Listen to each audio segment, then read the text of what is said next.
Come out to the coast, we'll get together, have a few laughs.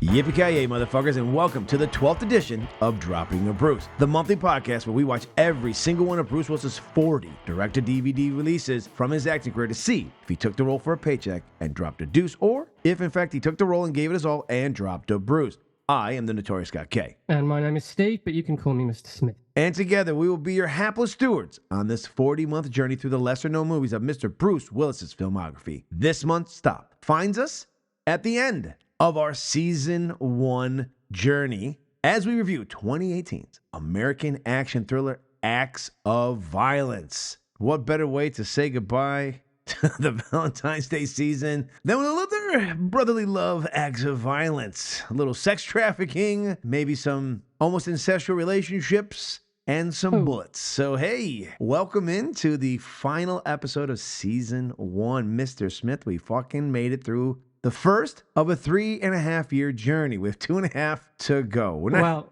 yeah, a miracle in itself. At this point, yeah, this coming season, we will make it to the halfway point. About 2/3 of the way through the next season, we will make it to the halfway point. We will eventually round the corner.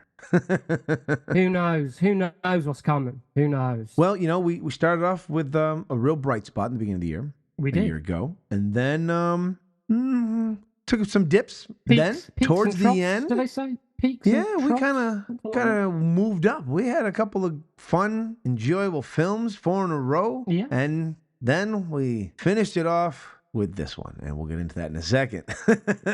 This is not going to be pretty, folks. It's been a wild ride. It's been a fun ride. The fact that it has been. This was almost 2 years in the making. Yeah, I've had a good time. There's been some surprises. You know, there's been some disappointments. And we may have a special episode add-on when we kick off Season 2. Maybe. We'll talk about that more at the end. Maybe. Yeah, we may be. You never know. Who knows? But we have some ground to cover in this one. So, before we uncomfortably roll around with our foster sister and get a 3-way lap dance, it is time for our... What you talking about, Willis? Just the facts, man. Just the facts. This film was released in 2018, written by Nicholas Aaron Mezzanato and directed by Brent Donahue, starring Cole Hauser, Bruce Willis, Shawn Ashmore, Ashton Holmes, Melissa Bologna, Sophia Bush, and Mike Epps, with a running time of 88 minutes, made on a budget of $10 million and grossing $386,000 at the box office. It holds a 5.3 rating on IMDb and a 0 critics and 31 audience score on Rotten Tomatoes. When his fiancée is kidnapped by human traffickers, Roman and his ex-military brothers set out to track her down and save her before it's too late. Lionsgate Premiere and Grindstone Entertainment Group presents Acts of Violence. Axe Livingston. Been working on him for 2 years. You still have clearance for this raid? 10 trafficking victims. We're clear.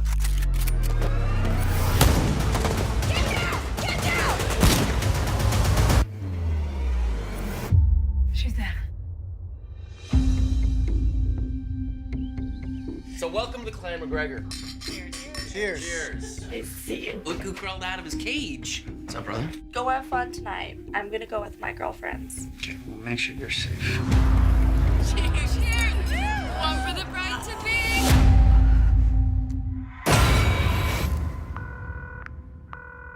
911, what's your emergency? My sister's been abducted. I'm gonna do everything I can to try and find her.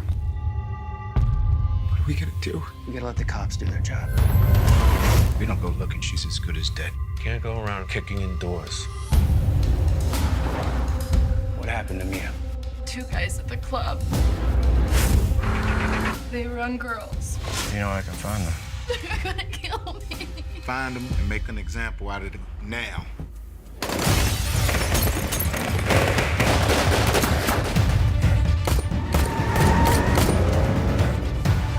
Grab your brother and get in my squad car. You know this guy? Can you do something about it? Your boy made a deal with the FBI and pulled out. I can't touch this. We can. 24 hours. We're not losing a member of this family. I want to know where she is.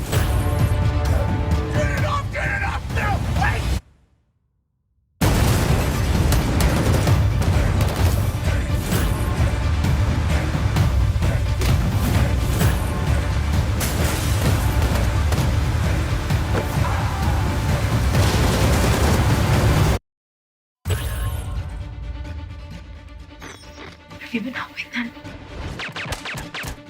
Maybe I should be. Now, Mr. Willis plays Detective James Avery, a high-ranking police officer in the Cleveland Police Department's Special Victims Unit, who has a real hard-on for busting some sex traffickers. Yeah. Now, Mr. Willis actually, in 2018, releases 4 films. However, only one is a theatrical release, and that is Eli Roth's Death Wish. He was in Death Wish in 2018, the remake.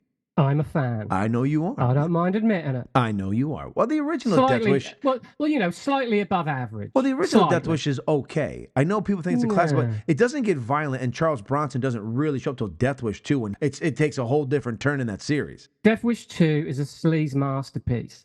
The original Death Wish, which we've discussed before, Yeah, is overrated. Actually, I would agree. A little bit bland until it kicks off, but it kicks off a little bit too late. Whereas Death Wish 2 is rape, mayhem, sleaze, ultra violent. Just another Friday in the Smith household. Yeah. Well, these are a few of my favourite things. But no, Death Wish 2 goes all out.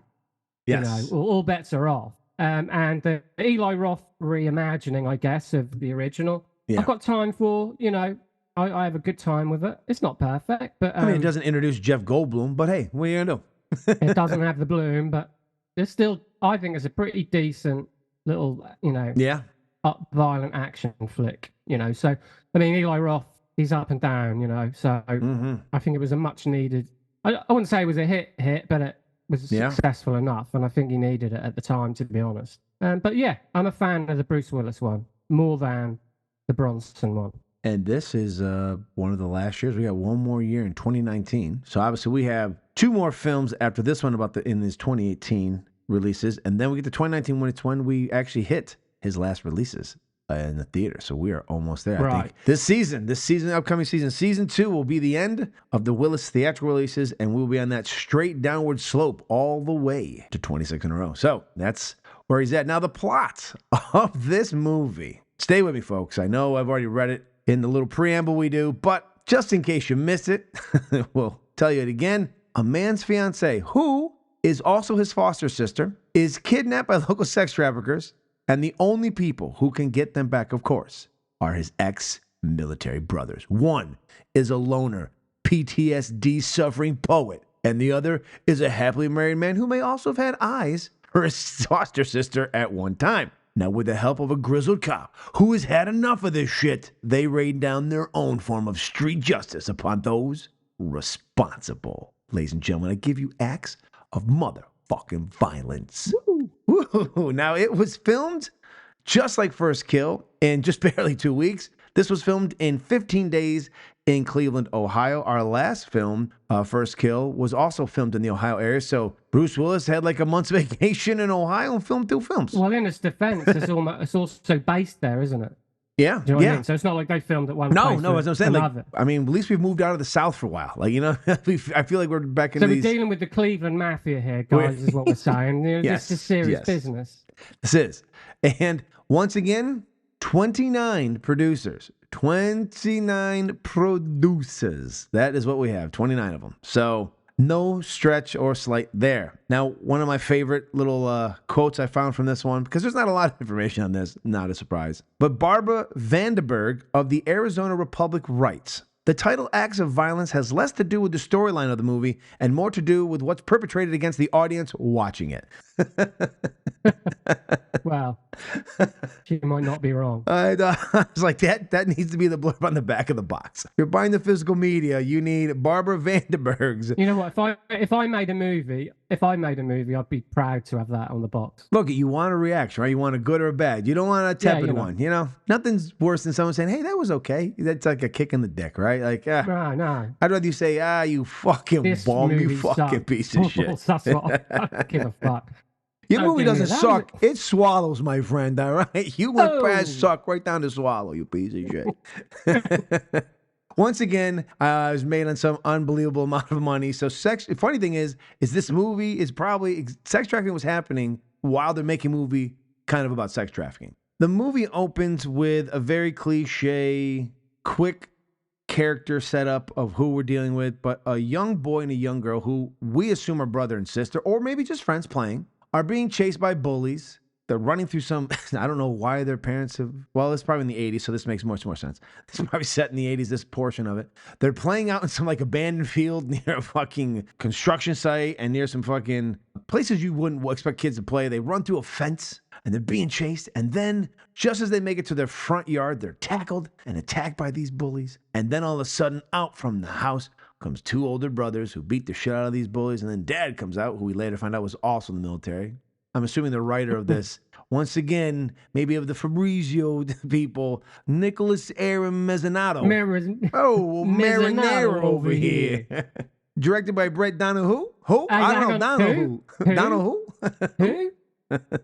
Brett, D-O-N-O-W-H-O. So actually, Donohue? it is Brett Donohue? Who? Yeah. As soon as I saw those As soon names, as I saw that name, I knew we were in trouble. Oh yeah, I was like, that's almost like Alan Smithy, where they disowned the movie. I also knew when I saw Nicholas Aaron Mezzanato, I was like, oh, this is a Fabrizio. It's one of these guys. We're gonna have it's gonna be Mezzanato over here. I'd like to change my surname to that. My god. But so, anyways, it seems like a military thing. So the brothers step up, and then Cole Hauser pops in, and he starts to read a fucking poem, or some guy's reading a poem, or he's reading a poem about military, whatever. And he's at the VA, and like we're supposed to now know that he's like this perturbed vet. All these movies have the same. Never doesn't mean that. It's only when we know that so that we know that later when he's got all this, which we'll talk about, military grade weapons that he somehow retired with, which doesn't happen. Yeah, I mean, they don't send you home from the military with all of this arsenal. I don't know. He's got an arsenal big enough to take out an entire city. Which makes you go like, why have you been holding on to this for so long? You know what I mean? But the whole PTSD thing, doesn't even ever really. No, he never fucking flips out or anything. No, as a matter of fact, he's the only one calm in every scenario as they go through this thing, right? Yeah, like, he's calm and cool. So that guy's played by Cole Hauser, Declan, but Declan with a K, not so he's just a. Oh yeah. Declan with a C's a pussy. Declan with a K means fucking business. You don't fuck with Declan with a K. Declan with a C, he take his girlfriend, he likes a thumb in his ass. That's Declan with a C. Declan with a K. Cole Hauser, how can I put he's this? good. I mean, he plays what we always think Cole Hauser's going to play, though. You know what I mean?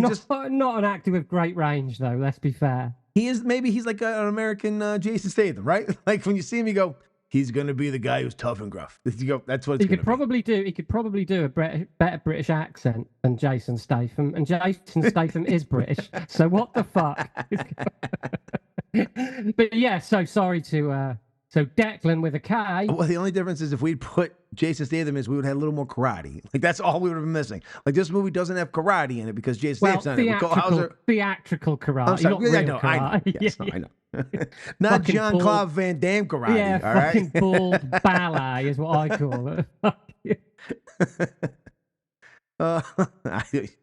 I was I don't know. So yeah, Declan with a K is like, he's a fucking fragile.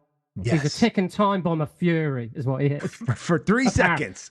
For 3 seconds. Only when he reads his poem. When someone reads his military poem. When he reads his poem, that's him like, meditating or What sets him off is he reads the poem, and then the guy's surprised that he could read that poem. Then all of a sudden he gets amped up, like, you shouldn't be around vets. And I'm thinking, I'm not really 100% sure what he said that was upsetting you about being around vets. Being surprised that you could write a fucking poem, or that you could write it all, or that you could read. I mean, I don't know what you're upset about. It's kind of like, and then he like pushes some papers. You shouldn't be around vets. That was it. That's it. But he also can't go out and hang out with people. But then he does spend the rest of the movie hanging out with people. So. And then we meet the younger brother Roman, who's a fucking EMT, I guess. Pussy. And then he's got a girlfriend we then eventually realize is a foster sister. This is very creepy. No. She was nearly. No, she was nearly adopted, but she was they were a foster home, so they held on to her or whatever. So Roman is played by Ashton Holmes, who was actually in he was in A History of Violence. He played the son in that, and he is horrifically miscast in this. Oh, he's ironically, terrible. Ironically, he was pretty miscast. Well, I wouldn't say he was miscast in A History of Violence, but it was hard to buy when he freaked out and kicked the shit out of the school bully and that. And in this, he's waving guns around. It's just like, it's just fucking really hard to swallow, man. He's a guy when you see him waving the guns when you start ducking because you know he's gonna pull the trigger accidentally. He's one of those clowns. He's gonna shoot everybody. Yeah. Like he's gonna shoot himself, blow his dick off. Yeah. But somehow he's with some woman. I mean, they really lifetime Christmas Valentine movie for the fucking romance. We're supposed to believe that these two are madly in love, and I was like, I don't believe it at all. And then we learned that they were fucking. They're the two young kids from the beginning of the film. Yeah, I mean, I wrote down domestic douche shenanigans when they were all hanging out because that was horrific. No, it was uncomfortable because they walk in the house, and I thought this movie was going a different way. They walk in the house, and oh, I know what you were thinking. Sean Ashmore plays the other brother. He's the middle brother. They show up at, I guess, the parents' house. I guess obviously this guy took over his dad's house, and so they show up, and he's got his wife there, and they kind of show up, and then he's like getting really like handsy with the guys. This is before I realized that, oh shit, this is until he says something about, I think it was Cole Hauser laser tells us that it's like, good thing dad didn't adopt you or something like that, so they couldn't marry or some weird. I was very uncomfortable. Yeah. I started to think that. I think maybe Mr.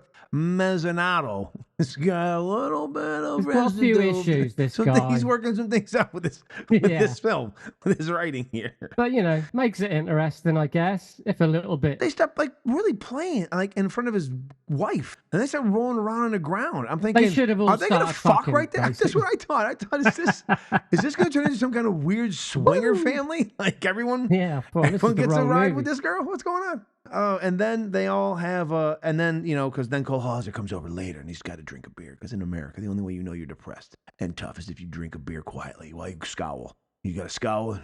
Life is hard. It's hard to be a white American man.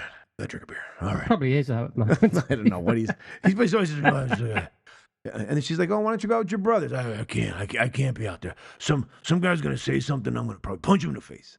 It's like, well, I don't know. Maybe don't be such a fucking pincushion and be so easily fucking triggered, my man. Maybe the guy needs a punch. So the night in question of all this stuff happens is apparently the night that they're going to have their bachelor and bridal or bachelorette party. So the bachelorette party is going to someplace, I don't know, someplace sketchy a little bit too.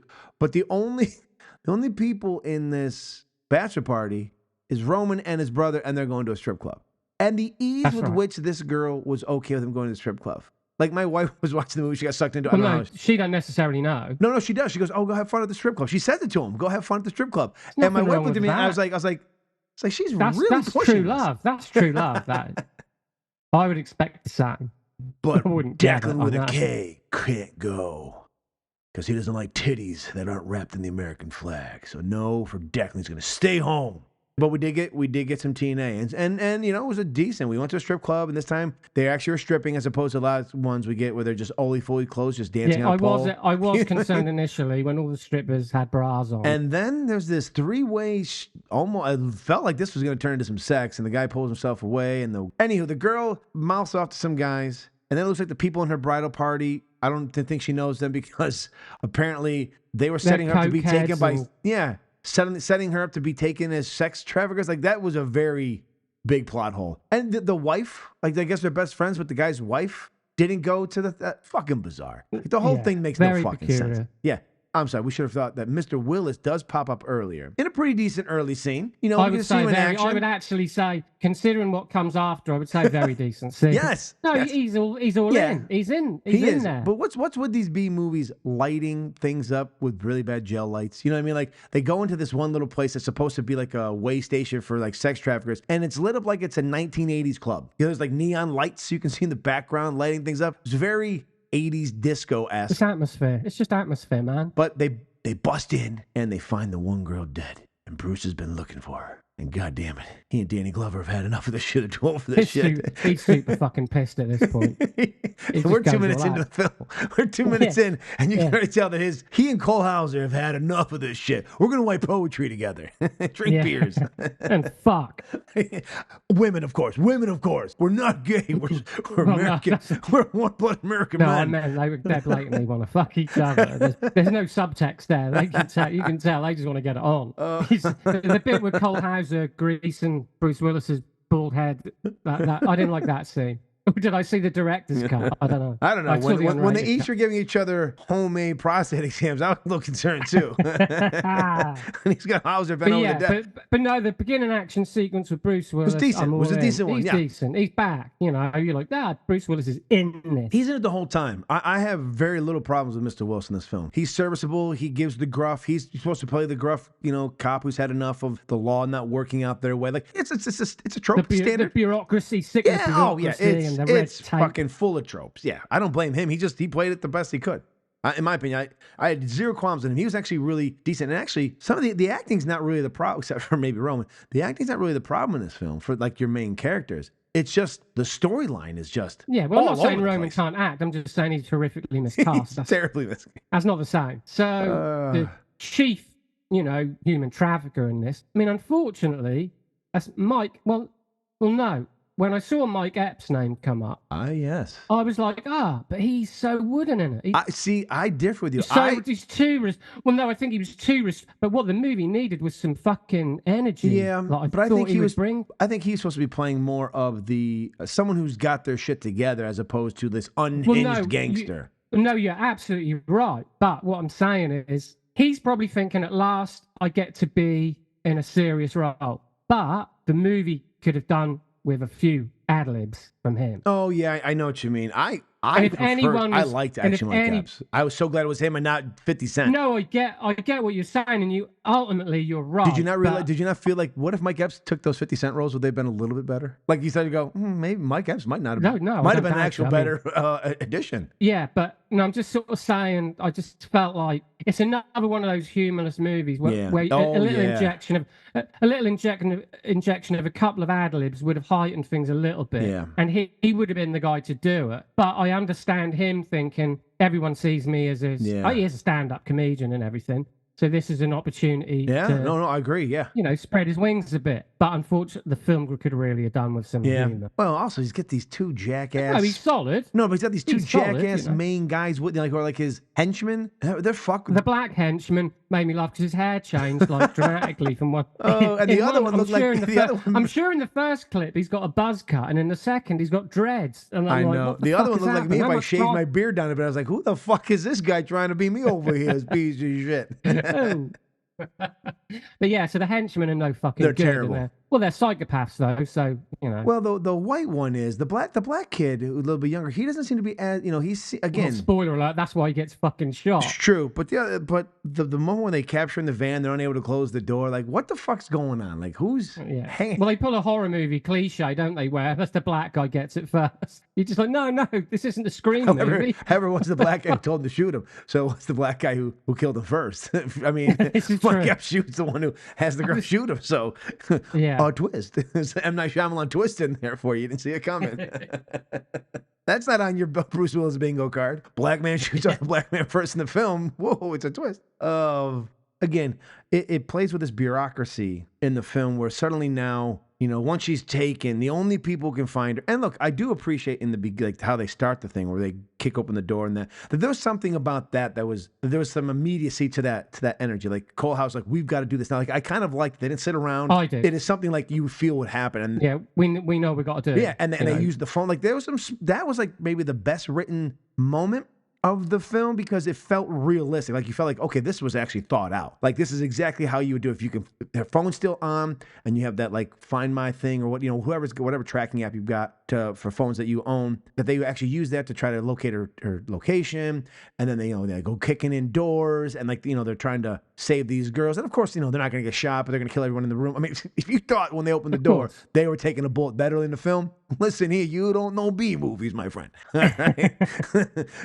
They gotta make it. They gotta get their budget out of these guys. But I appreciated that moment. Although the one thing they whether it was cut or whatever, but they followed the phone there with the van, and then she's not there. So the thing that doesn't make sense is all you have to do is have the phone still in the van. You know what I mean? Like they left out a huge thing that makes it go, oh, the reason they found this location because that phone, like they forget about all of that. Like even when they get arrested, it's like, yeah, they talk about how they. Unless she puts the phone, she leaves the phone in the van. No, that's so what I'm saying. Like when she it. gets caught, like her phone probably fell out. Like it should have been one of those moments like we dropped this bitch off where they drop her off. Yeah, but the elephant in the room with this whole movie is what's so special about this girl? Thank you for saying. I want you to say it first. I don't mean this mean, but normally in a film like this, you like if you join us in 2 weeks when we talk about some Jean-Claude Van Damme movies, the ladies in his films at least are somewhat attractive. Like even though the female leads, look, they're picked for eye candy. They just are. Like I don't make movies, so maybe this is more of a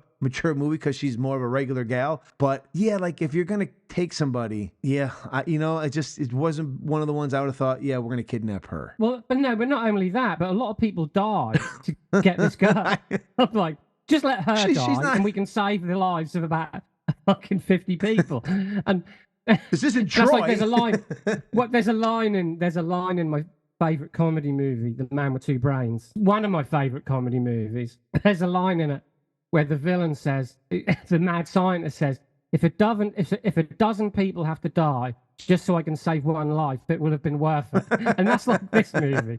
That's like there's people dying left and right, and I'm like, who gives a fuck about this girl so much? Actually, the guy's wife who bites it in a little bit. Exactly. She was much more attractive than the other one. And one of the brothers dies. So I was like, they should have just let her die. I mean, it's not nice, I guess, but purely on a mathematical basis, okay? Yes, well. This was not worth it. Oh, my God. No, yeah, it's a lot with her. And I don't know if I want to blame her as an actress or just what was written. Then she's kept in that warehouse. Like, why she's also separated makes no sense either. But that's what I'm saying. Like, she's separated in this warehouse below, like, their drug thing. But then she's, like, banging on the door, like, trying to be real. Like, she was just annoying the entire time. Yeah, but that's what I'm saying, is all these other women are kept together, but she's kept apart from everyone else, as if she's somehow... As if they'd stolen like a model, as if they'd got like, unless I know everything that's coming out of her mouth currently is horrible, but this is a movie about sex trafficking. So if you're going to sex traffic somebody, if that's what they're doing, I do believe there's a tier. There's a tier system. There just is. Look, there just is. That's the way life is. Steve and I know what tier we are in the male system. We know who we are. We're not at the top. We may be clinging to the middle if we're lucky. I'm a strong 5, all right? That's it. So we're not saying that we're going to be... Look, we're never going to get captured for sex trafficking. No one's ever going to take us and sex traffic us. But it's one thing. I could stand out there naked with a sign, take me, and that's not going to happen. I understand. Yeah. However, if you're... how they treat this woman and how they hide her as if they've stolen like Princess Diana type. Like, it really was like they got like the president's wife or daughter, or they grabbed like a Highline model, like a Kim Kardashian. They like grabbed somebody so famous or so unbelievable. It'd be like the golden goose of the sex trafficking world. Like if they were trying to lure someone there, or if she had access to millions of dollars, or she had some secrets. Yes. So she just like, It was like James Bond's wife. That's what they got her. Yeah. But it's not. It's Petey down there at the fucking local A&P. He's just fucking the grocer. And he's fucking got some coos he's been banging. That's also his sister, maybe. We don't know. So the guys go all A-team and decide they've got... I just want to put this out there for all listeners, especially foreign listeners. And even those of you who may think that when those of us who are veterans retire from the service or leave the service, they do not issue us weapons to take home with us. We do not get to go home and stockpile weapons-grade stuff. And now, this is why it's so cliche. Look, just by the standard of living that those two gentlemen were in Cleveland, two things we can assume. One, life has not been as kind to them since they left the service, because when you go into the military and the only thing you're trained to do is kill, it's not a real usable source when you get back home. So, they probably do some kind of jobs. I'm sure they're good, but they don't make the kind of money to buy the military type of equipment that they have at their disposal. And it's a lot. It is a lot. It is. It's like they were like some of those doomsday preppers. Like they were waiting for the zombie apocalypse to come at any moment to Cleveland. And it's extremely crazy how quickly they were ready to go. Not only that, but if they do have that kind of money, then that's why they're living in Cleveland still in these like kind of middle class area. But because they're blowing all their money on this whack job equipment that they suddenly need. And I know there's some people out there watch this movie who are like, That's exactly why I stockpile weapons. You never know when this scenario is going to be real. It's okay. Okay, G.I. Joe. All right. Yeah, but so they're all like, let's go fuck this. Let's do this. Let's fuck the Cleveland. Well, even the first night when they kick open the door, they kill a lot of people in there, and the cops let them go because they freed a couple of girls. That's not how that works. Well, I think they had a calculator, and they're like, you know what? It was like a Robin Hood thing. You know what? Look, you saved these three honeys. 4 guys, you saved 6 girls. Yeah, and those girls are more attractive than the girl they're trying to find. Well, I'm not going there. You listen. Fucking all savage, I'm saying is this: they saved 3 girls. There were 3 of them. I'm saying the numbers are even. I'm just saying you traded 1 for 3. It seems like that's a fair why they trade. get let go as a fair, it's a fair cop, as we say in the UK. It's a fair cop, governor. So they go in all fucking A-team style, blow some people away, save some coozers, ladies, as you say, some and, ladies, some coozers over here, and then the cops are like, yeah, we get our calculator, it balances out, off you go. Yep.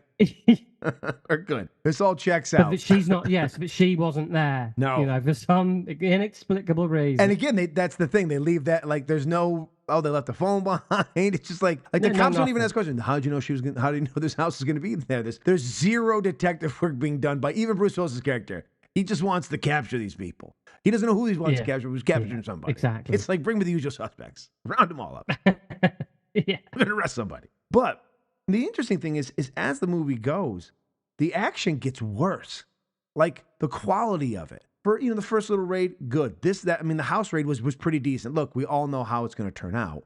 There's no real stakes in any of these films. However, I was surprised when there's a shocking moment, as Steven mentioned, that one of the wives died. So the middle brother who owns the dad's old house, their house in the beginning of the movie where they're all wrestling as kids and fighting bullies, and then he inappropriately starts to grope and wrestle with his foster sister, fiance, soon-to-be sister-in-law, while his wife is standing there on the porch. They return home, and she's been killed. To me, I was like, okay, I appreciated that moment. That at this point in the film, I was kind of like, I was starting to go, okay, this is, and funny thing is, it's a short 88 minutes. Like, it's not a long film. Like, it has the courtesy to know. 88 minutes.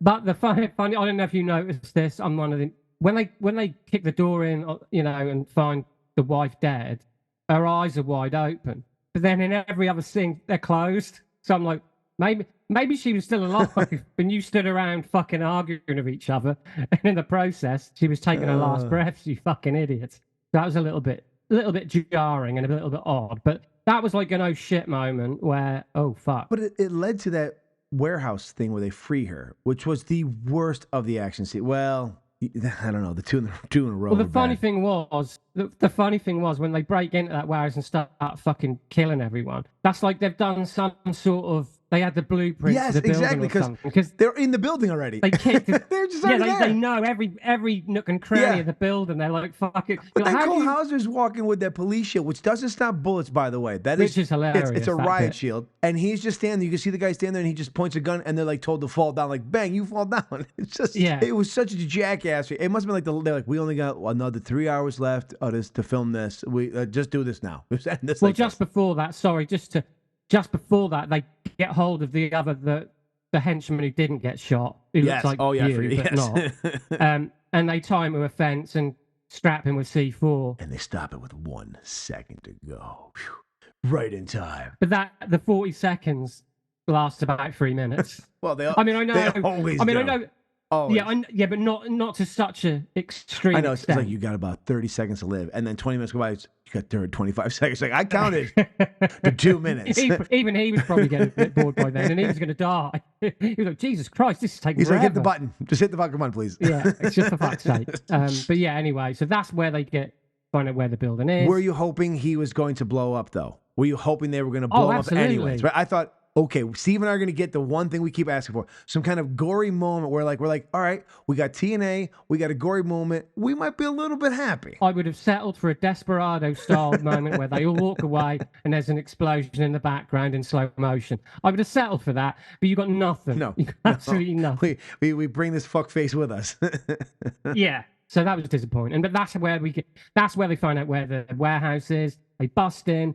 They've obviously done some kind of like recon that we didn't know about. Recon, yeah, and like the blueprints of the building, and you go in here, I go in there. Yeah, because he's up top with a sniper rifle. Of course he is. Yeah, it was like the usual suspects at the dock. He's fucking Steven fucking what's his name up there? He's like shoot people. Yeah, the unusual suspects in this case. But yeah, so they go in there and all hell breaks loose, and they're just totally. The medic is suddenly fucking John Rambo.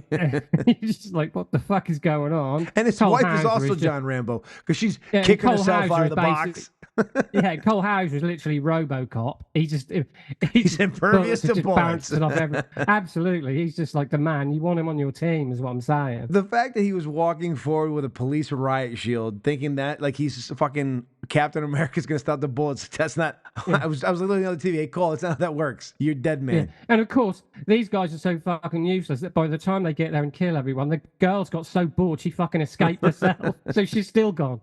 They still can't find her. It's unreal. And then when they finally do eventually save her and they return to the home, of course, they know where she lives. Well, because I guess they killed the wife. And then they go there and they do some kind of like, I don't know, some shoot up the house thing. And it's awful. Can I ask you something? Yes. Because at that moment where they're at the house and they think everything's hunky-dory, and then suddenly Mike Epps and his fucking crew, Rent-A-Thug show Mike Epps and the Cleveland Browns show up. the fucking Ohio mob show up, right, and start fucking the bullet parade starts. Yeah. And suddenly these guys are finally in trouble. Did you not want Bruce Willis to show up? I did. I thought this was going to happen. I knew we were losing a brother. I knew we were losing the guy. I knew that once his wife was dead, I was like, all right, they got to take him out. That's going to make everyone feel okay. Because if he dies, everyone's mind goes, can be with his wife again. You're assuming there's a heaven. But anyways, we'll get past that moment, right? There may just be blackness. So once again, boom, he's into the blackness forever. Anywho, so we know he's going. We know he's dying. We know everyone else inevitable. Is living. Because Cole Hauser's got another poem to write. All right, because he's got more poetry. So this chick gets to live. But I did think that maybe coming up behind him in that sweet blue car of his might be like Bruce, like drive, but I don't something. I was hoping. Yeah, I just thought Bruce was going to show up and start fucking kicking ass, and that was going to finally sort of give us. I'm starting to realize that in these movies, Bruce Willis gets one action, which lately has been nice because before in early movies he didn't do the action. He didn't get any. No, he just talked a lot. No action. Yeah, and then lately he's been allowed to kill quite a few people, which has been nice. But it feels like it's in his contract. I do one a movie. You pick your spots. You know what I mean? Like first kill, it's at the end. In this movie, it's at the beginning. Get your shots. That's true. Well, not strictly true, but you know what I mean? Yes. Like his full-on scenes. But yeah, so we're hoping like they're going to be under fire and they're going to be outmanned and outgunned, and suddenly Bruce is going to show up in some kind of Humvee or something, smack into the bad guy, and come out with guns blazing, Invasion USA style with a couple of Uzis like Chuck Norris or something. But we didn't get nothing. We got none of that. Nada. Nothing of that. So yeah, it's sort of a bit of a Yeah. I hate to use the word meh, but the ending is very meh. Did you notice this? And it's in a couple still shots you can see online. So if anyone wants to look up some of the pictures from this film. But Bruce Willis does get an assassin. It gets basically this person also liked The Departed and wrote a Departed ending for this movie, if you know what I'm talking about. Right? Is it not it's not The Departed? Right? It's literally The Departed ending without it being The Departed. Because he quits too. He quits the police force as well. He's done with the shit. And he goes and takes... He's my dad, This is him. He just goes to Death Wish. Holy shit. This is a prequel to Death Wish. We didn't even know it. His character... He's a surgeon in Death. Listen, you don't know he wasn't a surgeon pre. He could have been he was a military surgeon. He goes... in his 50s, he felt like, I need a career change. I'm going to become a neurosurgeon or something. He was a neurosurgeon. He'd had enough of that shit. And he's like, you know what? I want to save real lives. I want to take lives. If I'm going to take lives on the operating table, I want to take them in real life. And then he's like, you know what? I'm done with this. I'm going to go back to surgery. And then he had the Machino and Gareth 3. He's like, just when I take them out, they pull me back in. Pull me back in. This movie did come out before Death Wish. I'm just saying. That, totally. So he injures a bunch of people so that when he becomes a surgeon again, he's got plenty of work to do. Do you notice he did this weird thing with his face? Like he almost looked like he just sucked down a lemon. Like his lips were pursed together. He had this weird wince of a face going when he shot them in this movie. I think he had some bad wind or something. I'm just saying it was just a weird. I noticed it twice. A couple times when he fired the gun, I was like, did he pull something? Did pulling the fake gun? Did he pull a muscle? He just had this weird wince of a I face. got to admit, I didn't notice that. So I'm going to send you a photo later. I'm not going to watch it again. No, I'll just send you the still. I think you'll see him. You mean when he shoots the bad guy at the end? When he shoots the bad, yeah, he does it twice. I'll have to look. I didn't notice. Yeah, I'll send you a photo. It's online. Yeah. So I wasn't sure if you saw that or not. I know you like to go through the whole cinematography. Yeah. Oh yes. No, I make sure. Yeah. Make sure. Hey, the color grading was fine. You're an artist. The color grading was fine. You're an artist. I get that. You're an artist. The color grading was finally good. It wasn't some color I by know, number. that must have been a massive sigh of relief for you. But then I also saw your opening. We got the train. I was like, we're in. Here we go. Oh, logo a go. I call that. Here we are. We're ready to go.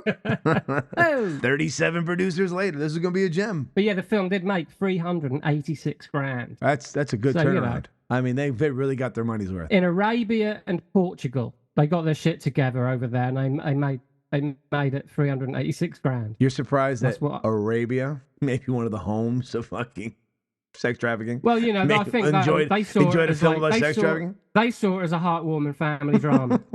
They saw it as a cautionary tale, how to make sure you don't get caught.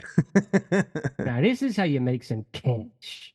But Bruce was actually in the moments he's in, he's good. He's serviceable. He's believable as the detective. He doesn't die in this film. Definitely. You know, so that's a first in a while. You know, some of the films he's been killed off quickly. Yeah. But he was decent. I mean, I actually enjoyed him. He wasn't the problem. A lot of the acting wasn't the problem. No, it's a very A to B plot. We know it's going to happen, but it loses its steam as the film goes. Like, we know it's a B movie. I don't ever go into these movies going, these guys are going to give Oscar performances and we're going to find gems that no one's giving them credit for. No, that's not how I go into them. I go into them going, I'm hoping there's some elements that I'm going to enjoy and we can, have a nice discussion about it. It'll be a fun movie we watch. Like the last four we've had. Absolutely. This started decent. You're like, we got Bruce doing a kick down the door. We were off to a good start, definitely. And then it just kind of... Yeah, and then they try to save the sister, brother, whatever the ancestral thing's going on there. Yeah, decent. And then it starts to... unravel. Unravel it starts quick. to unravel. But in the at the very end of the movie, the bad guy gets away. Bruce Willis throws his badge in and says, "Go fuck yourself," and then he just does a death wish. Yeah, just fucking shoots the bad guy. He's Mark Wahlberg in The Departed, kicks open the door. Well, yeah, one of the few cathartic moments of the whole movie. Yeah, and it ends, and then everyone's and then they all have this really awful moment of standing in front of the fucking mantle with the... They take the family picture where everyone... There's only a few of them, though, because to save this one chick, everyone else is fucking dead. Yeah, they lost two. Again, it's just like... Addition by subtraction for this family. Doesn't that kind of negate the whole movie? Yeah, two people died. Yeah, to the save husband one. and wife died, but you're still you made it, so you know. Yeah, the ancestral relationship survived. Hey, everybody's happy. Keep it in the family over here. One of my favorite lines, even though it's not going to be in the thing we're talking about, is when it's like, "It's a good thing Dad didn't adopt you after all." It's kind of like, wow, that's kind of a shitty thing to say. Because I'm going to be fucking because like, the guy, she goes, after something happens, she goes out into the garage to pout because her and the guy argue with each other, and then he goes out there, remember we were 13? I'm like, fucking pervert, you fucking rapist. You're like trying to... I think Mezzanotte is a big fan of those stepsister fucking pornos. I think he's a big fan of. I have no idea what you're talking about. I gotta go do some laundry. Oh. Whoa! Oh, God. You're gorgeous. And she's feisty, too. Somebody shut her up. Shut up! I haven't seen her before. Where did you get her? We picked her up from the White Horse Club. The White Horse? Why would you pick someone up from there? Huh? Look, man, you said you need a product. Yeah, I said I need a product, but not product that's going to blow up the missing person report or the Amber Alert. It's not as bad as you think, Max, honestly. You're telling me that the products are dying and the police are raiding my spots whenever the fuck they feel like it? And you idiots are grabbing girls out of local areas in front of fucking cameras? We picked her up from the blind spot in the alley. No one saw a goddamn thing. I know how you did it, but you don't do it at all. Okay?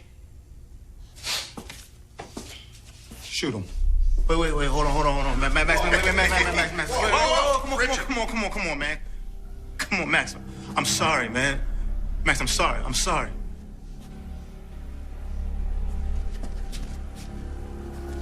You know what? I got something a little bit better. Give me the gun.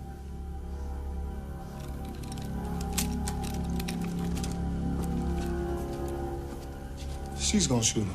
All right, let's jump into our final thoughts on this treasure trove of a film here on the last of season 1 and our Valentine's Day brotherly sisterly love special.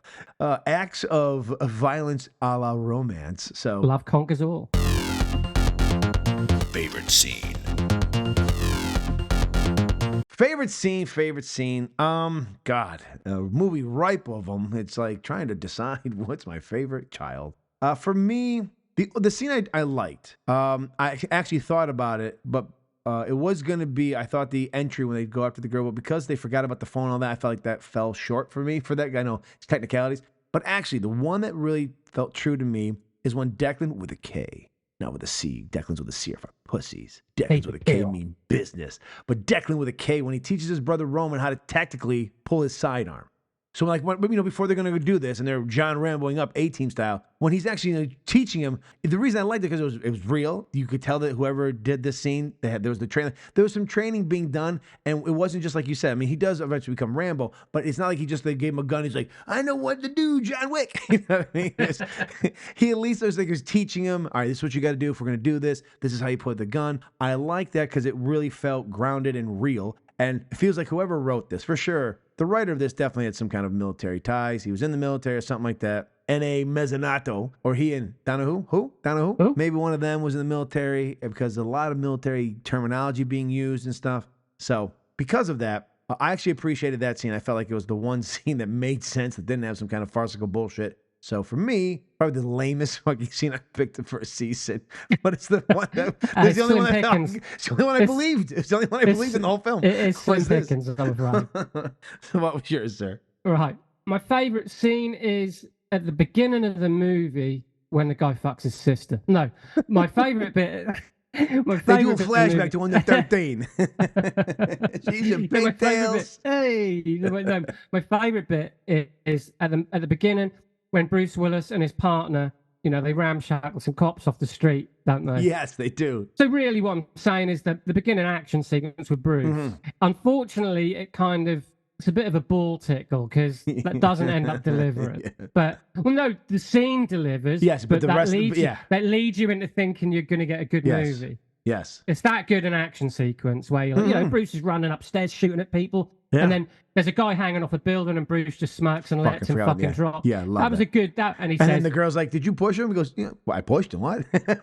We talking about?" Although there's a little Yippee Ki-Yay moment, isn't there? Because he says sayonara. Yeah. That's his little Yippee Ki-Yay for this movie because Bruce is kind of maybe thinking this is going to be a new Die Hard.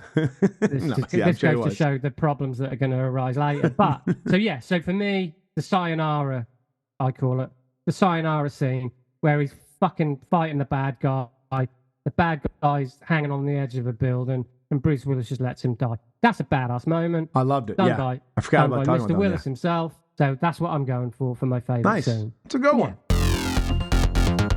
Best one-liner. All right, our best one-liner, and like you said, not a lot of choice stuff in here, to be honest with you. I'm not even sure what I'm going to say yet. Well, I'll start it then, because I think it's Max Livingston's, played by Mike Epps. He says, when they're down in the bowels, he says, our clients are into some fucking weird shit, but none are into doing it with dead people. That's my only moment of levity I could find in the film. You had very little choice. But he said it so seriously, too, though. Like, it was like, I know it was probably meant for a little bit of a laugh, but it just kind of gets swept under. But I appreciated that little moment. So it's the best thing I could come up with from Max Livingston from this movie. Not a lot of choice dialogue. I sure shit wasn't going to pick that fucking poem. Either of them. Either of those fucking poems. No, I'm not. Well, I'm going to go for Brandon, the brother who eventually. Brandon is the brother whose wife. The handsy brother. Yeah. His wife dies. Well, no, he Brandon, dies because he's got handsy. After they've found his wife dead, Roman says, "Should you maybe stay behind and you need some time to breathe, time to grieve?" And Brandon says, I haven't got fucking time to grieve. So it's kind of like his Jesse Ventura. I ain't got time to bleed. Yeah. You got time to duck. But then he dies. So maybe you should agree. There's Right a lesson. then. Take time. Yeah, as he says it, Wouldn't he it gets be shot in great? the head. Time to Donahue? But really, there's such slim pickings where dialogue is concerned. When he said it, I kind of thought, oh, that's his Jesse Ventura moment. Yeah. So, but he does die. So maybe take time to grieve, people. Take time to grieve. Best performance.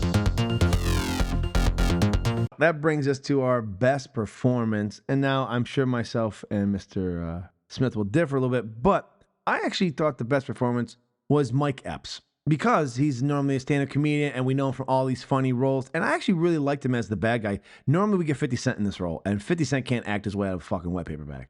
I'm sorry. He just can't do it. He's awful. But Mike I actually thought was good. And I think what, unfortunately, may kind of push people to the opposite side is because he's got these two henchmen who are just fucking slapdicks. They're just fucking slapdick weasel fuckers who just, you're just like, you want them to die the entire time. So I like Mike. I think his other henchman he had, I think that would have been better if it was just Mike and this other henchman. We got rid of the other two fucks. It would have been a lot better movie. We didn't need those two guys. It would have been better with Mike and the other guy. They were more believable. They were like more menacing than the two fuckwads that we had in this film. It would have been better after they kidnapped them. They killed them both, and then we moved on with Mike and the other guy. But that's not what happened in this film. But I actually really enjoyed Mike Epps in this performance. And when I came into it, said Mike Epps is in it. I thought, oh shit, it's another 50 Cent. But I was sorely mistaken, and I thought Mike really put in a really good performance. So on par. So good job. I Mr. get Epps. that. I'm you're right. And like I say, it was just for me, I was like, oh, if anyone could have. Oh, I know. Less some levity. It would have been him. Yeah. But I get that he's like, no, everyone thinks I'm just a wisecracker. I'm going to come into this and be kind of stern. I think it would have been hard to believe him being the leader of a sex trafficking organization if all he's doing is like Eddie Murphy jokes. You know what I mean? Yeah, you know what I mean? Just like, oh, the titties on her. You'd have been like, Jesus no, Christ. you're right. But I just like, thought, there might be some. He might come up, but he might be. Come on, an Alan Rickman, Robin Hood type villain. He says some sadistic shit or something. Even. Yeah. But no, I get where you're coming from. Again, slim pickings with who's decent in this, and he certainly is. The performances are just kind of like, you're expecting some of the performances we get from the people, right? Like, it's hard to get surprised. And the reason I picked Mike is because of his background. We know him from like Friday and all those other movies, and you're like, oh, he's always the funny guy. Maybe he was like, look, I don't want, like you're saying, I don't want to fucking say funny lines. Like, I want to be seen as I can also be a serious actor if necessary. That's totally where he was going with it. Yeah, and he does a great job, So, you're right. It could have been one little, could have been one little something, like even a little something. Like even when he just did the line you said, just a bit something more a little of that. extra, yeah. Yeah, but you're right. I get it, totally. So, I've had to do a lot of soul searching here because it's not a lot to choose from. Just throw a dart at the board and see who gets the name. Bruce Willis. Yeah, he was going to be my second choice, but I felt like... Yeah, I know. Well, I think with Bruce in this, he is peppered throughout the film, isn't he? He's in the film. Yes, he's he is. A legit co-star. Yes, he is. Mm-hmm. In this film. So that was nice to see. It was nice to see him beat the shit out of someone. Yeah. Nice to see him be a little bit of a sadistic cop and let the guy fucking fall to his death. And then at the end, I mean, when he hands his badge in and he walks away flipping the bird... Yeah. That was great. And then when he fucking whacks the bad guy at the end after he handed his badge in, that was a little bit kind of badass. And it was just nice to see Bruce doing that again. And, they're like them little reminders of why he's Bruce Willis. Yeah, agreed. Because in a lot of these films, that didn't have to be Bruce Willis. Mm-hmm. Some of them roles are interchangeable with, characters are interchangeable. You could have had another actor playing that role. Oh, agreed. And that wouldn't have made the film any different. Oh, yeah. Whereas I felt with this, you got some Bruce Willis in this. He's probably in like 40% of the movie. Mm-hmm.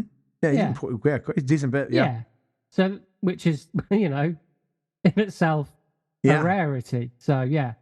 For me, the best performance is Mr. Willis. Yeah. Favorite character. So our favorite character, I am actually going to pick Mr. Willis's character, James Avery. He is the only grounded character that is believable in the film for the most part. He doesn't do any stupid fucking poetry readings. He's not grab-assing his foster sister.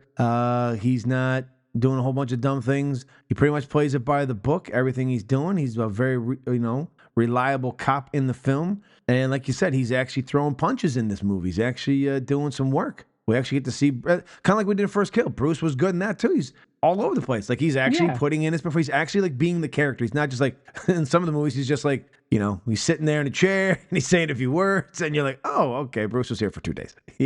This one feels like he was on set for maybe more than 2 days. And he got some choice moments. They allowed him, to do a raid. They allowed him to kill the guy at the end. They allowed him to drop a dude off a roof. He gets to do the old-fashioned cop cliche of I'm fucking done. I'm tired of this shit kind of stuff. Like you said, he was fun and he was the only believable character because everything else is very far-fetched.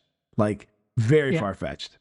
So, for me, James Avery, our Special Victims Unit detective from the Cleveland Police Department, played by Mr. Bruce Willis, is my favorite character. Sir, who's your favorite character? And why is it Declan with 2 Ks? I'm just kidding with you. It's so extreme. Actually, there's only 1 K, actually. Okay, so my favorite character is Declan. Yeah, he is. Right, so because he's not a pussy with a C. that's the reasoning. The only reason I picked him is because he had the balls to spell it with a K. Yeah. Next question. Right. So Cole Hauser, he's one of them. He's just one of them actors that I'm always like. This is going to sound like I'm really dissing it. I'm a little bit like, why are you famous? Like, well, I know you're Wings Hauser's son, but he was like a Gary Busey kind of madman. He's one of them actors I've always been a little bit like, why are you even famous? You haven't got a lot of range, but I will say this. In this movie, he does look, he is kind of a tough guy. Well, he plays the part well. I wouldn't want to get in a fight.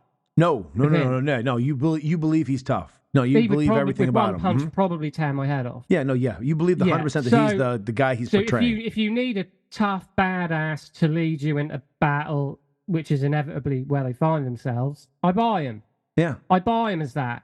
He should probably do a lot more moves. I mean, I bet you when Yellowstone came along, he probably thanked his fucking lucky stars. He was probably on the trajectory of someone who ends up. And I don't watch that show much, but I think he's kind of like a tough ranch hand anyways. I think he's still playing a bit of a tough ranch hand. He's the heavy, isn't he? He's the heavy in that, but, he's working with Kevin Costner. He's in the most popular TV show of the last fucking 20 years, probably. Or 10 years at least. So he probably thanked his lucky stars when he got that show, because I could see him slowly edging towards being in movies like this straight-to-video stuff. Yeah. I think the time for him to be a leading man in a theatrical release had passed. So Yellowstone would have been a really nice place for him to land. You got to feel a little bit bad for him because he's a part of the Good Will Hunting crew. So it was Matt Damon, Ben Affleck, Casey Affleck, and Cole Hauser were the 4 guys in that movie. Yeah. And 3 of those 4 have gone on to win Oscars, and he's not even been. That's not going to happen. But he's the redheaded stepchild in that film. But I buy him as a heavy. I buy him as a tough guy. And in this, he is like the ultimate, I'm going to look after everyone. We're going to fucking do this. And he's committed all the way, and I buy his character, so. And that's why you have the poster of his poetry on your wall right now that our fans can't see. Under my pillow, actually. I keep. Reads it every night before he goes to sleep now. That's in my prayers every night. I like the character. I bought the character as a tough badass. That's probably all he'll ever be. Yeah. Well, it's because he had a K. If it was a C, though, we would definitely have had a problem. It's all about that. It's all about that K. We wouldn't have believed him. Nah, not with a C. Never. He probably came on set. They've been He's like, we're changing this guy's name. Like, what's wrong? He goes, Declan's with C's a bunch of pussies. Everyone knows. He showed up on set and he said, I got my own notes, guys. Number 1, you put a K in the fucking name, or I'm walking today. You sons of bitches. And they're like, sure, anything else? He's like, nah. That's pretty good. Can we make sure he's got an arsenal like the A-Team? I want to do an A-Team moment. Can we do an A-Team moment? They're like, we were going to do it anyways. We get nothing else. So, yeah, there you go. The moment of truth. All right, now, did Mr. Willis drop a deuce or a Bruce in this film? Well, it would be very odd if both of us don't say the same thing. God. Considering what we just added for our favorite, either performance or character, I do believe that Mr. Willis himself definitely dropped a Bruce. He is, once again, look, I want to make sure we know, because we're getting towards the end here. Or what I mean by the end, we're getting to the point where he might start mailing some of these in. I'm starting to think that when you do 26 in a row, there's no way we're going to get 26 solid performances out of Bruce. And we didn't get 12 solid ones this season. So we already know that he's dropped a couple of deuces. As of right now, from 2017 to 2018, at least the beginning of it, he is actually performing in the films he's in. He's actually either, whether he's been given more to do, or he just wants to be on board more, whatever it may be. Look, he's not putting in a direct to the theater performance. All right, this isn't Last Boy Scout. This isn't Die Hard. This isn't Hudson Hawk. This isn't those movies where we know him from. But he's also not just sitting there getting a paycheck and just taking a shit on set and just like, yeah, hey, I'm Bruce Willis, and all right, I'll say 3 lines and walk off. So he's still giving us performances and still being some of the most enjoyable part of the film. So for me, he dropped a Bruce.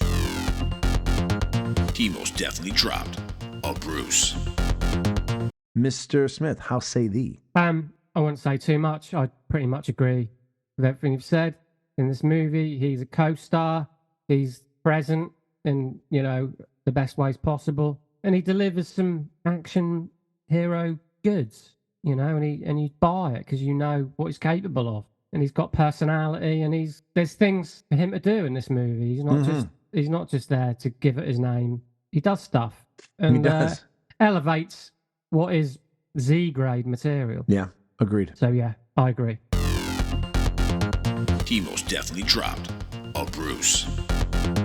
Now, is this movie a Bruce or a Deuce? I think you all know where we're both probably headed on this one. And the sad thing is it starts promising. Like, it does start promising. Like, again, I wasn't expecting us to have another Marauders experience where we're like, holy shit, this is good. But I also wasn't expecting an Extraction either. So I figured we're going to fall middle of the road. And we do fall middle of the road, but it's unremarkable. It really just starts to go into just like complete tropes and cliches, and you don't really care about any of the fucking characters. Like, there's some decent performances that we've said, but I couldn't care less about any of the characters. There was no stakes to it. I didn't give a shit the girl lived or died. I didn't care that the guy's wife got killed, that he got killed. I didn't care if Bruce Willis's character lived or died. Like, none of these characters that I give a shit about. The only merciful thing was 88 minutes long, so it wasn't terrible. It just was it starts good and then it gets worse. Like, a movie shouldn't start off awesome and not awesome, but with promise and then fucking nosedive.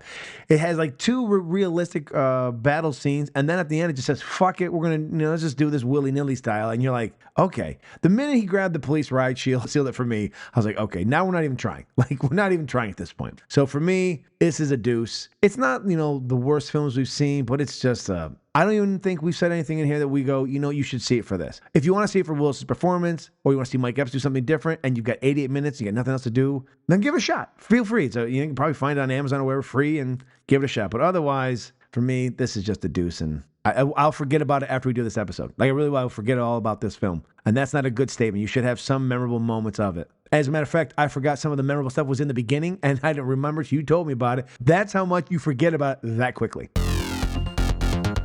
This film was definitely dropped a Deuce.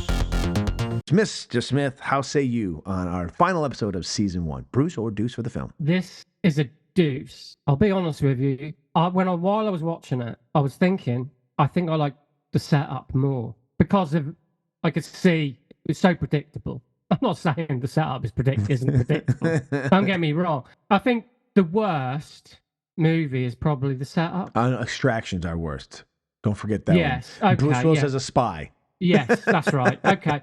But the setup, I liked it more than you. Yes. But I totally get why you didn't like it. Yeah. I was just feeling forgiven at that moment. It was it was the wintertime last year. It was the early days, man. If it was summertime, then my movie might not have made it. We were feeling good.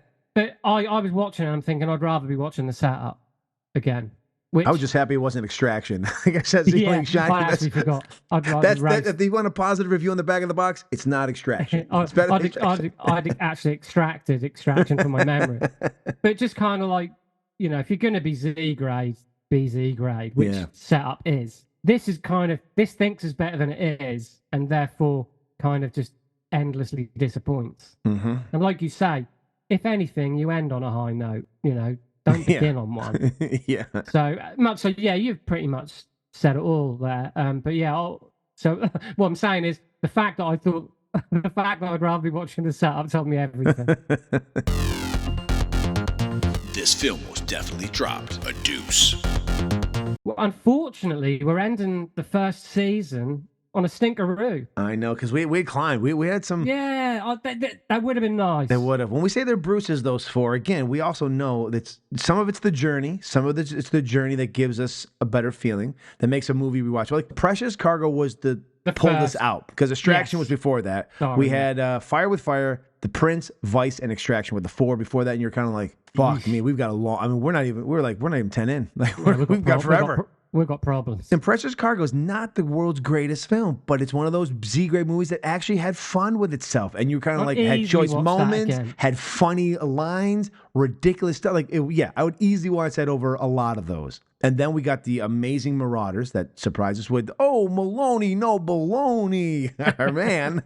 And then again, Once Upon a Time in Venice was great. And even last week, First Kill was a decent film. It wasn't, it's not going to win any awards, but it wasn't Sunday awful. afternoon movie, yeah. And this one there was potential. And I said, oh, we're going to get another First Kill when I started seeing the film. I was like, okay, we're going to enjoy the ride. It's going to be okay. Bruce is going to be in this. It's going to be fine. But it just downfalls from there. So it is disappointing that we end season 1 with that, because we started with assassination of a high school president, not principal. Hey. Then we did Setup. Catch 44 was probably the most contentious movie between the two of us. Then Fire with Fire, The Prince, Vice, Extraction, Precious Cargo, Marauders, Once Upon a Time in Venice, First Kill, and we close it out here with Acts of Violence. So next month, when we started this podcast a year ago, I don't think we knew, because it was just completely kind of a surprise to both of us. It's also Bruce Willis's birthday month. And just by chance, this is pure coincidence because of also this being a leap year, that the 29th pushed this a day into when we actually released our episodes. But this next episode will be released on March the 19th, which is also Bruce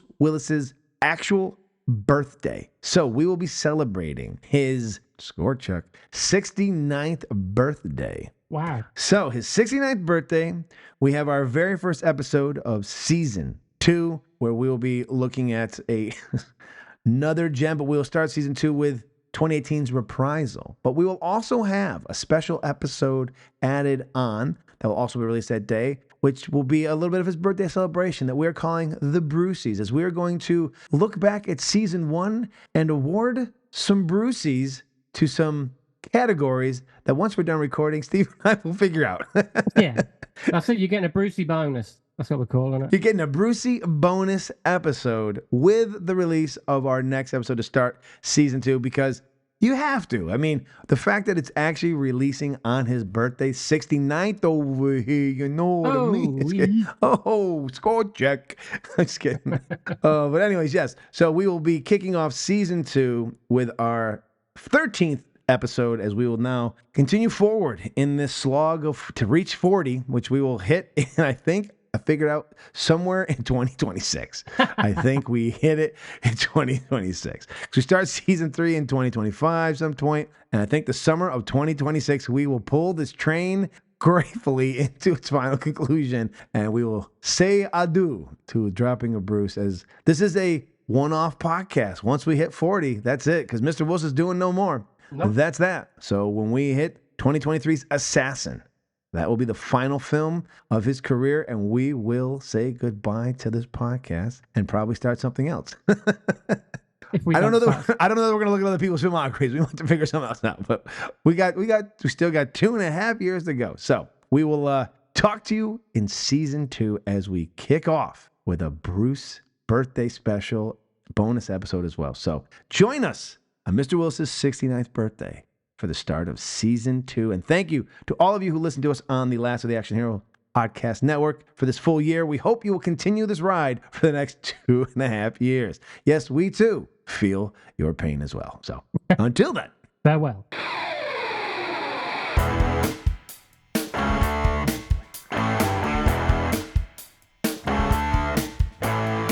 And that will do it for our 12th episode. please feel free to reach out to us on the show's socials, which can be found in the show notes, and tell us what you thought about this film, how you feel about Bruce as an actor, or even to let us know what you think about the show. We'd also greatly appreciate it if you give the show a like, leave us a review, and follow the show on the Last of the Action Heroes Podcast Network, where you can find other amazing podcasts dedicated to such iconic action stars as Stallone, Lundgren, Van Damme, Schwarzenegger, and Seagal. The link to the network can also be found in our show's notes. So won't you please join us again next month as Steve and I kick off Season 2 with our review of Bruce's role in 2018's action thriller, Reprisal, to see if he dropped a deuce or if he dropped a Bruce. Until then. Yippee Ki-Yay, motherfucker.